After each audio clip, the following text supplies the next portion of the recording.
নমস্কার, আমার ভুরিভোজ চ্যানেলে সকলকে স্বাগত জানাই। ওয়েলকাম টু মাই চ্যানেল ভুরিভোজ। আমি আজকে বানাবো নিরামিষ আলুর পকোড়া। এটা খেতে কিন্তু স্বাদে অসাধারণ হবে। তার জন্য একটা আলু নিয়ে এটাকে গ্রেট করে নিয়ে ভালো করে ধুয়ে একটু জলে ভিজিয়ে রেখেছি যাতে আলুর কালারটা নষ্ট না হয়ে যায়। এবার জলটা ফেলে দিয়েছি। ফেলে দেওয়ার পরে এর মধ্যে দুটো লাল লঙ্কা কুচোনো দিয়ে দিচ্ছি। লাল লঙ্কা না থাকলে শুকনো লঙ্কাও ব্যবহার করতে পারেন। শুকনো লঙ্কা কুচিয়ে এইভাবে ব্যবহার করতে পারেন। এবার আমি এর মধ্যে দিয়ে দিলাম ধনেপাতা, বেশ কিছুটা পরিমাণে ধনেপাতা দেওয়ার পরে এর মধ্যে দিয়ে দিলাম নুন দেওয়ার পরে এর মধ্যে আমি অ্যাড করব চালের গুঁড়ো। আমি বড়াটা চালের গুঁড়ো দিয়ে ভাজবো। চালের গুঁড়ো দিয়ে ভাজলে কিন্তু ভীষণ মুচমুচে হয় খেতে, আর তেলও কিন্তু অনেক কম টানবে। এবার দিয়ে দেবো 2 পিঞ্চ মতন হিং দেওয়ার পরে এর মধ্যে এবার দিয়ে দিচ্ছি কিছুটা কালো জিরে, দিয়ে দিলাম সামান্য পরিমাণে একটু চিনি, দিয়ে দিলাম আদা বাটা, সামান্য পরিমাণে একটু আদা বাটা দিয়ে দিলাম। এবার সমস্ত উপকরণ মশলাগুলো ভালোভাবে মিক্স করে নেব, আর আলু আর ধনেপাতা হাত দিয়ে চটকিয়ে ভালো করে মেখে নিতে হবে। এই রেসিপিটা আপনারা বিকেলে জলখাবার হিসেবে, বিকেলে স্ন্যাক্স হিসেবে ব্যবহার করতে পারেন। ছোট থেকে বড় সকলেই কিন্তু ভীষণ পছন্দ করবে, আর চায়ের সাথে খাওয়া যায় অথবা ডাল ভাতের সঙ্গে খেতে পারেন, অসাধারণ লাগবে। এবার আরও কিছুটা চালের গুঁড়ো দিয়ে দিলাম হাতে করে অল্প অল্প একটু জল নিয়ে, এটা সামান্য পরিমাণে একটু জল দেওয়ার পরে ভালো করে এটাকে মিক্সড করে নেব। হাত দিয়ে কচলে ভালো করে মেখে নিতে হবে। ধনেপাতাগুলো ছিঁড়ে নেব আর চটকে খুব ভালোভাবে মেখে নেব।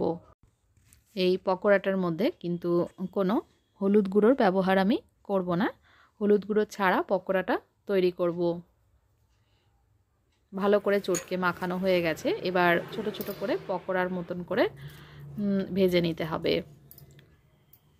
কড়াইতে তেল গরম করে নিয়েছি।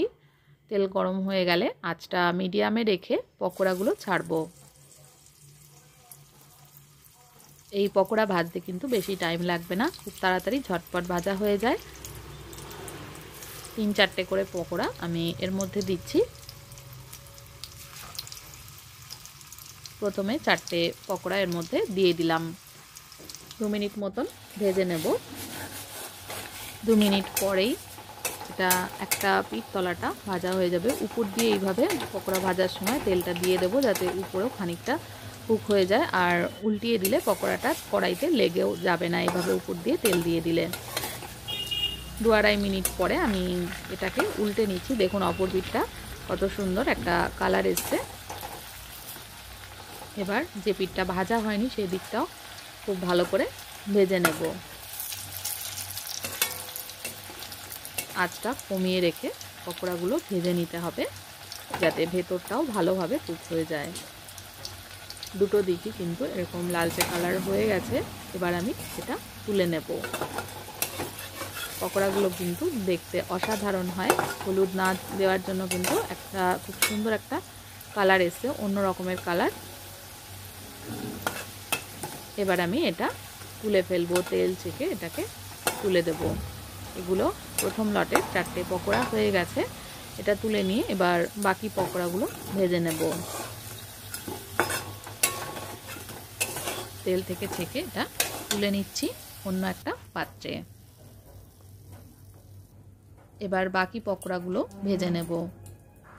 আমি প্রথমেই বলেছি এই পকোড়া ভাজতে কিন্তু বেশি তেল লাগে না, যেহেতু চালের গুঁড়ো দিয়ে এটা করছি। খুব কম তেলেই ভাজা হয়ে যাবে আর খেতে ভীষণই টেস্টি হবে।